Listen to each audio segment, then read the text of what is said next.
बीते दिन पूर्व विधायक सुरेंद्र बहादुर सिंह के द्वारा एक होटल में प्रेस कॉन्फ्रेंस आयोजित की गई थी, जिसमें उनके द्वारा कहा गया था कि उनकी बेटी को उनके ससुराल पक्ष के लोग दहेज के लिए प्रताड़ित करते, उसको बेरहमी के साथ मारते पीटते हैं। मेरा दामाद राज्य मंत्री का भांजा है, इसलिए मेरी कहीं सुनी नहीं जा रही है और मैंने मीडिया के माध्यम से इस आवाज को उठाया था।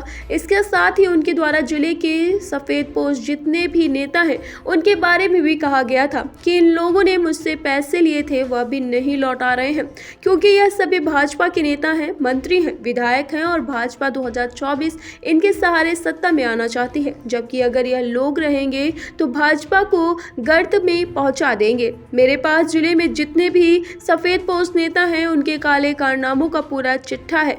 आप लोगों के सहयोग की वजह से शासन स्तर तक मेरी बात पहुंची और शासन ने मुझसे वह सारी रिपोर्ट मांगी गई जो इन लोगों के द्वारा किए गए हैं।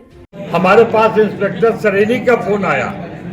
एलआईयू ने पूरी जानकारी चाही, पूरा डिटेल हमारी बेटी के मामले में भी और इस रुपये के लेन देन के मामले में। इससे हमको पूरा विश्वास हो गया कि जब तक शासन अगर संज्ञान में नहीं लेता तो ये तुरंत ये कार्रवाई शुरू नहीं होती। विधायक जी, अभी आपने कहा कि एम्स के लिए हमने दान के लिए कहा है, महाराणा प्रताप स्मृति को बनाने के लिए, एससी जो है स्टूडेंट उनके छात्रावास के लिए, पत्रकारों के लिए भी आप क्या करना चाहते हैं? कुछ करेंगे? नहीं, एक बार रामलाल पूर्व विधायक उन्होंने ये कार्यक्रम किया था, उसमें उन्होंने ये मांग की थी कि हमारे पत्रकारों के लिए भी एक भवन होना चाहिए।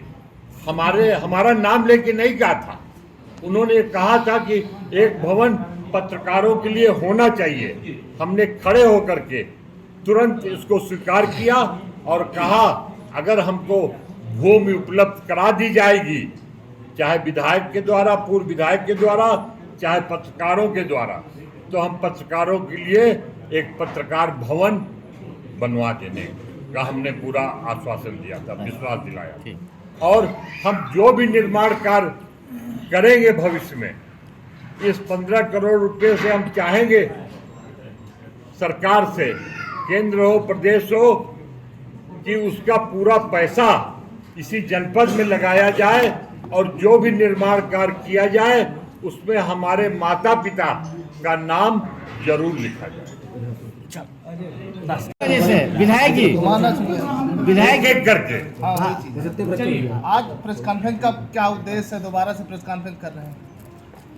हमारा उद्देश्य यही है कि हम आप सबको संज्ञान में दे दें कि आप लोगों के मदद से तुरंत सरकार ने इस मामले को संज्ञान में लिया और तुरंत पूरे मामले की, चाहे हमारी बेटी का मामला हो, चाहे बड़े बड़े लोगों के प्रतिनिधियों के द्वारा लिया गया पैसे का मामला हो, उसकी पूरी जानकारी इंक्वायरी के लिए जो संज्ञान में लिया, उसके लिए हम आप सबको धन्यवाद देने के लिए और प्रदेश सरकार पर हमारे